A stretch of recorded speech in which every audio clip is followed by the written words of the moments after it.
So you can first of all take the run over antimicrobial agents. We're starting from antibacterial, like what we got.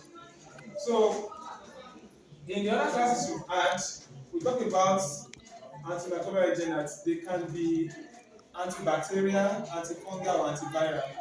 So that, yeah. And whichever class of drug they belong to, some of them are called antibiotics. So any drug that's an antibiotic will be a drug that is coming from a natural source. So a drug that is used against other microorganisms can be classed as what? An antibiotics. So we have so once the antibacterial is got like maybe penicillins now, you extract, you modify, you purify, and then you synthesize more of the same for general use. So having said that, quickly, we also talk about the chemical movement that happens to them. So why do we modify antibiotics chemically? We do that to ensure that we can increase the, the effect they have on microorganisms. That's why we actually modify them chemically. We want to ensure that we want to we want to we want to ensure that they will be able to they are more effective and that they don't get to be destroyed easily. That's why we modify them chemically. Then the other point we talk about here is empirical antimicrobial therapy, that you don't just administer, you don't just prescribe antimicrobials. That you need to first of all find out if the infected organism is a bacterial, a fungal agent, or what, a viral agent, so that you will not be using an antibacterial agent for an antifungal, for a fungal infection. So, but there are times that you need to start therapy, and so what we do is we give what, empirical treatment, where you give a broad spectrum antibacterial for a bacterial infection. Depending the time you verify the infecting organism, then you cannot move on down to maybe a narrow spectrum antibiotics. So generally from there we look at nursing processes or responsibility for antimicrobial therapy. Nursing processes will be based on some of the precautions you need to take or around the adverse effects of those drugs or some of the things that might accompany the use of those drugs. So for example, if you are giving a drug via IV, now once you are giving IV, you can have inflammation of the veins used. So you want to you want to take precaution around thrombophlebitis. Is that necessary? So any drug that would cause, for example, kidney that causes to the kidney, your nursing responsibility or your care will be around reducing toxicity to the kidney. That way is clear, you know. So in some cases you need to reduce the dose. At times you need to monitor the patient during therapy to ensure that the toxic effect on the kidney is not so much. You need to manage it. So looking at generally, we want to look at the general adverse effects. We see it with antibacterials. Most of them might have nausea, vomiting, and diarrhea. With almost all the drugs or the drug classes, the general ones will be nausea, vomiting, and diarrhea. But the most serious ones will be hepatotoxicity, which is toxicity of the liver, nephrotoxicity, toxicity of the kidney, or toxicity that affect the ear and balance. Then we have blood discarriers, some of the ones that will affect the blood counts and components of the blood cells. We have thrombophlebitis that has to do with IV. The root of the is IV. We have neurological causes like dizziness, confusion, maybe headache that will come with some. Then we have bone marrow suppression, electrolyte imbalance, photosensitivity. For some, we have more gastric symptoms. Then the other one that associates is the teratogenic effect. Some drugs like Quinolones, Tetracyclines, Aminoglycosides, then Septrin, cotrimoxazole are toxic to the fetus or the developing baby. So a pregnant woman should be advised to avoid them as much as possible. And in case where it cannot be avoided, you want to cut the risk of maternal to child effects.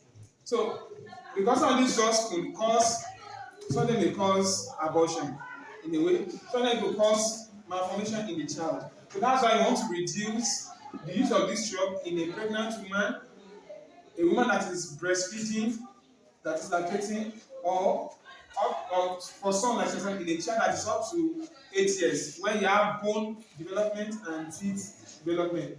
Now, talking about the drug classes, these are the major areas we look at. We're talking about antibacterials. We look at the drug class. Later, we'll be looking at maybe 8 or 9 drug classes. With the drug class, we look at the general mechanism of action, indications, therapeutic outcome, contraindications, adverse effects, and all of this. I think we talk about indication. Indications will be the infections that are involved. Majorly, we are looking at skin infection, meningitis, in some cases, pneumonia, urinary tract infections, respiratory tract infection, septicemia, what other, some cases sexually transmitted diseases that are bacterial origins. These are the major indications we are looking at for each of the drug classes. Then, what will be our therapeutic outcome for any of the treatments we are giving? What is our therapeutic outcome? One, elimination of what? The bacterial infection. They can be eliminated. So the primary goal is what? To eliminate the bacterial infection, the infecting organism. Consequently, to an extent, we'll talk about the notion of responsibility that this will be based on the particular drug class, some of the unique adverse effects that are involved, and what you might see with the drug. So, having said that, contraindication. Now, if a drug causes teratogenic effects, that drug will be contraindicated in pregnancy, in any and every form of pregnancy. We have, drug interactions quickly. Now, these are some of the drugs that we need to watch out for when we give antibiotics.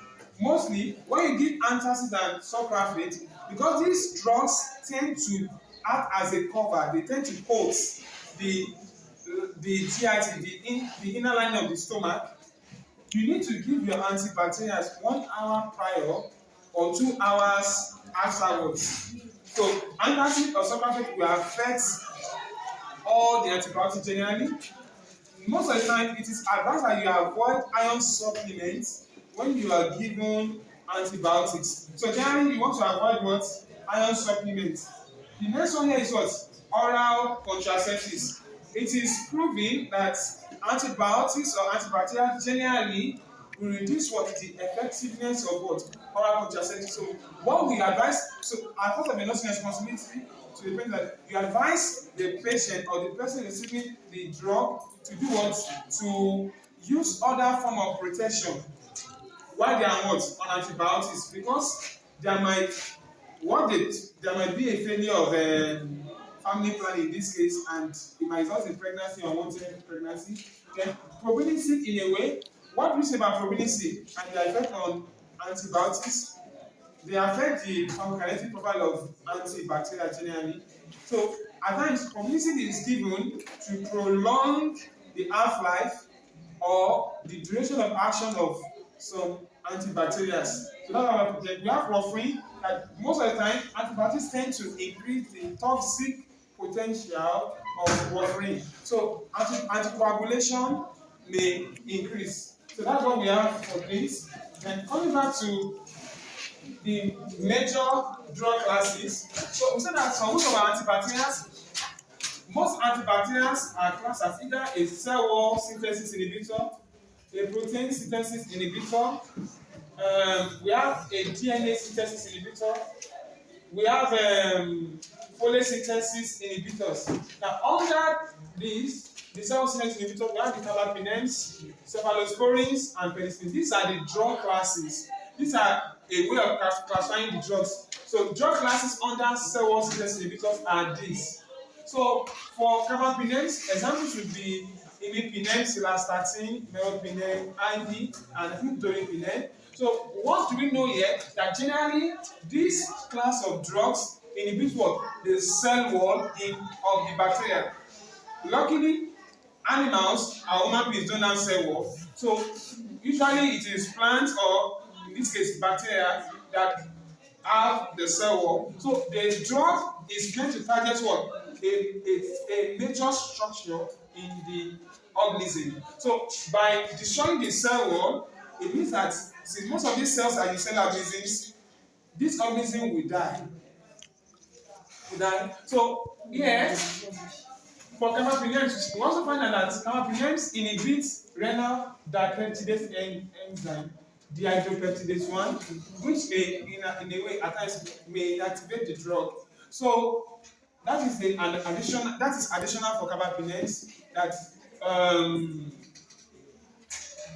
apart from that, there are cell synthesis inhibitors like the other two. They also have. There is also inhibition of these enzymes. So if this is prevented, this class of drugs tend to be very, very effective. We have cephalosporins as another drug class here.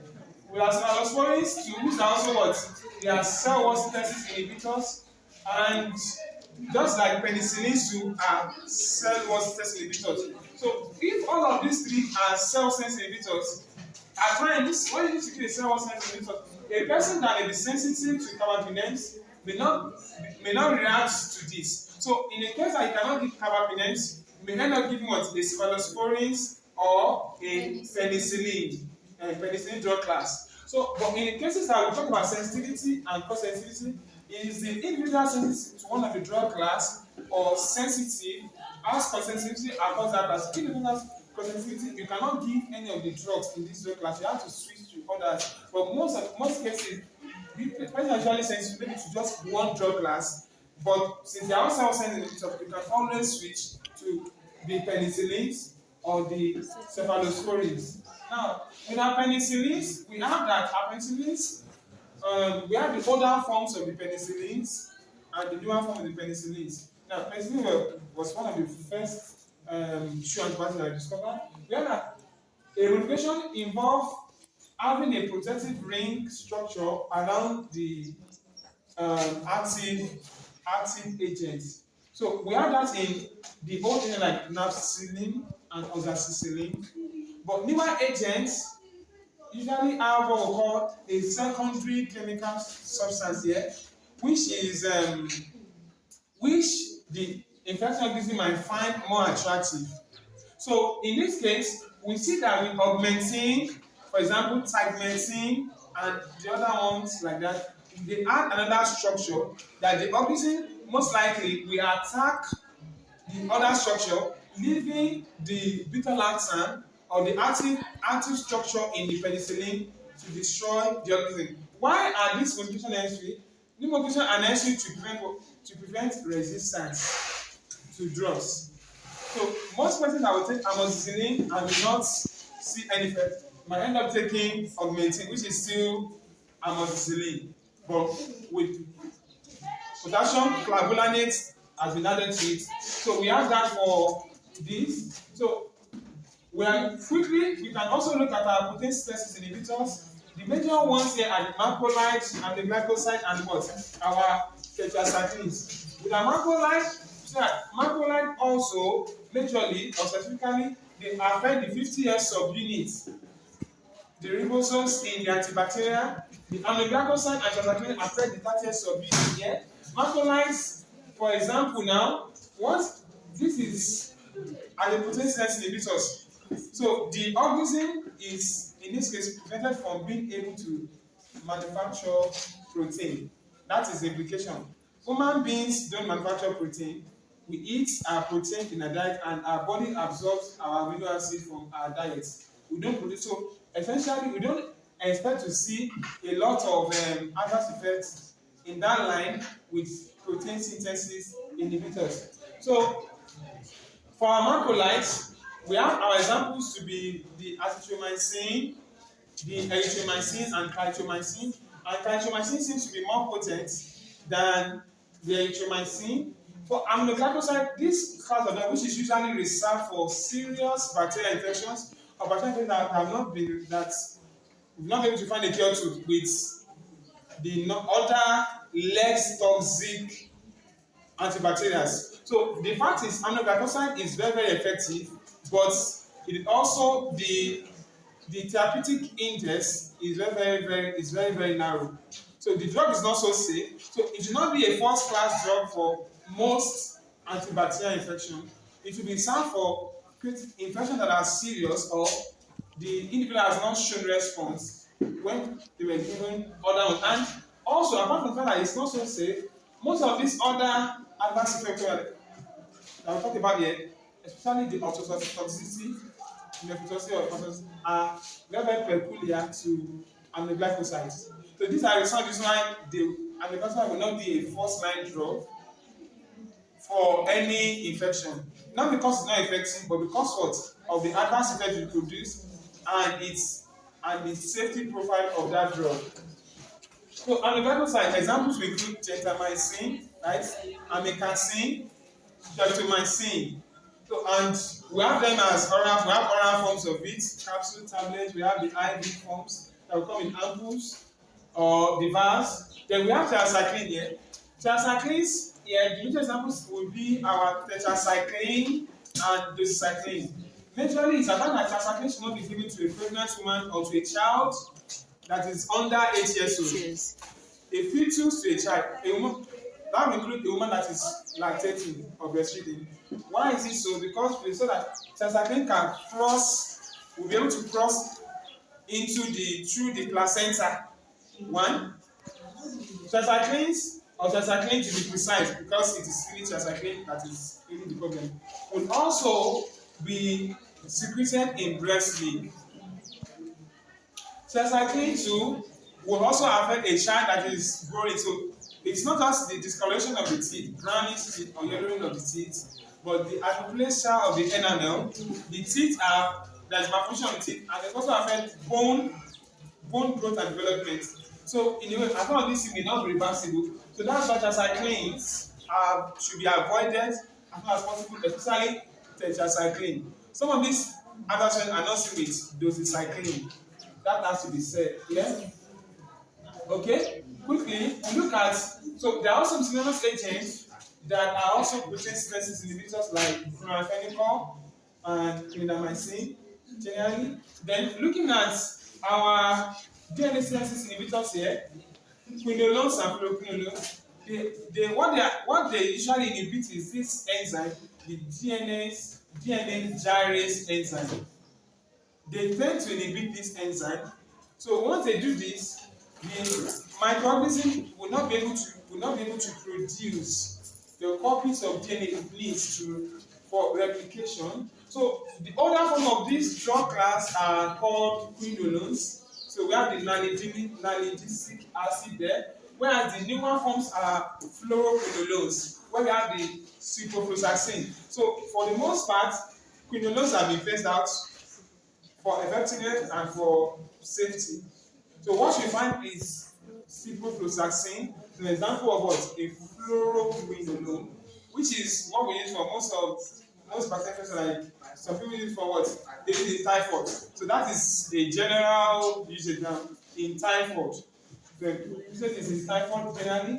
Then we also have miscellaneous metronidazole as a DNA synthesis inhibitor, and we also saw that although metronidazole also is not just an antibacterial agent, it also has an effect against protozoa. So it has other indications beyond bacterial infection. And the last drug class we look at here will be a folate synthesis inhibitor, which is our sulfonamide, and that is our cotrimoxazole.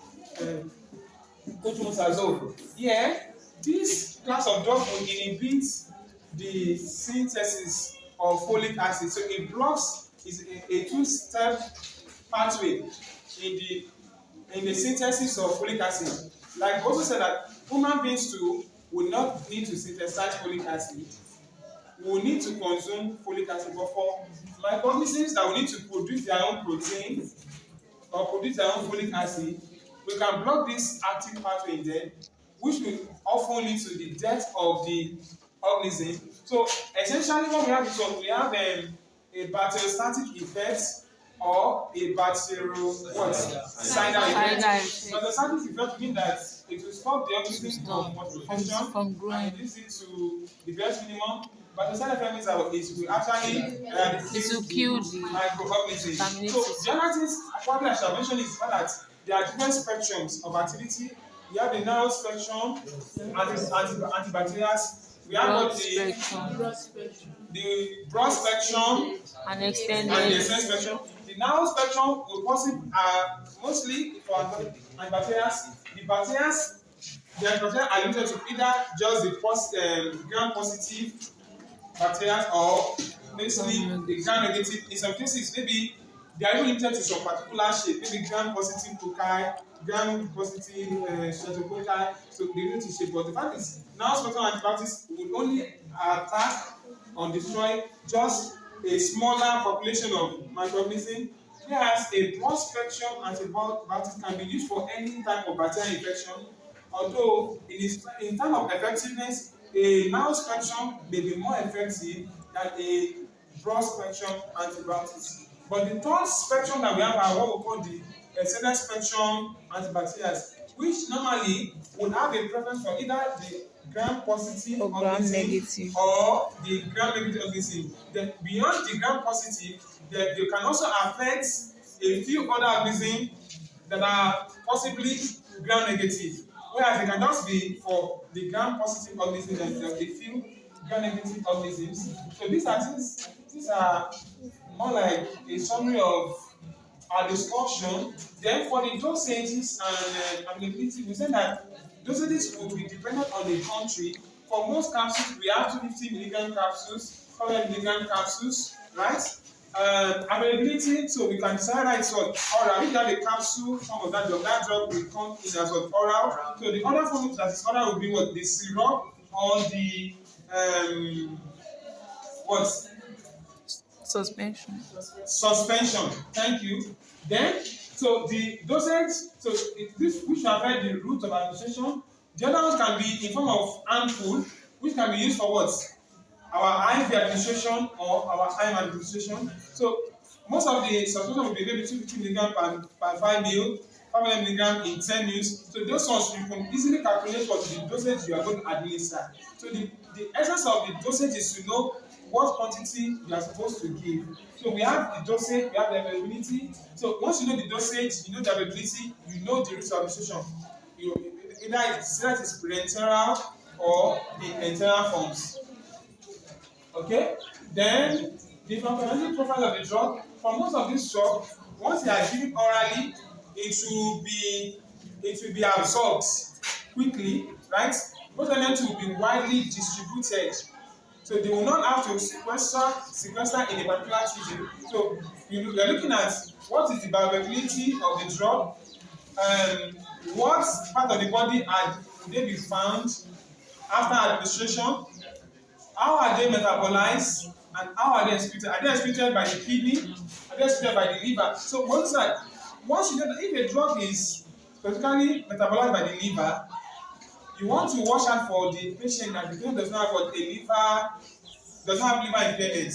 Once the patient has liver impairment, you want to do what? You want to reduce the dose or reduce the frequency of dosing.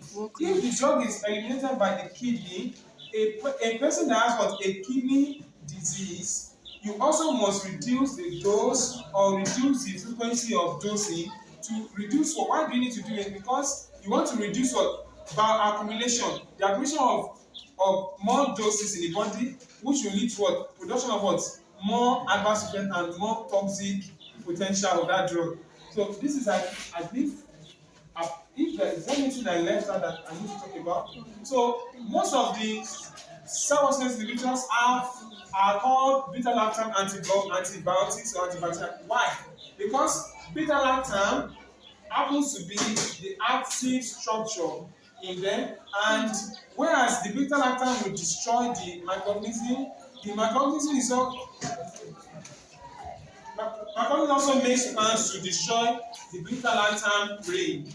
So any modification to penicillin or cephalosporins are to ensure that the beta-lactams brain structure stay intact. Then there is a part of this Cephalosporins where we're supposed to talk about that we have the first to fourth generation, and examples include our cephalosporin, cephalexin, cephalosporin, abi cetrazole, cetrazole. Yes. So what do we know about them? We know that we have first to fourth generation. The fourth generation happens to be a broad spectrum antibacterial. The third generation are much more active against gram-negative infection. So most likely, when you are treating bacterial infection that is showing a lot of resistance to treatment, most likely they give a cetrazole, which is what a third generation antibacterial or cephalosporins. The first and second generation were like whereas gram-positive activity tend to decrease down the group. Gram-negative activity tend to increase down the group, except for fourth generation that seems to be a broad spectrum antibiotics. I think at this time, we can stop this video here. We can stop this video here. Yeah, thank you. All right. How many minutes is it?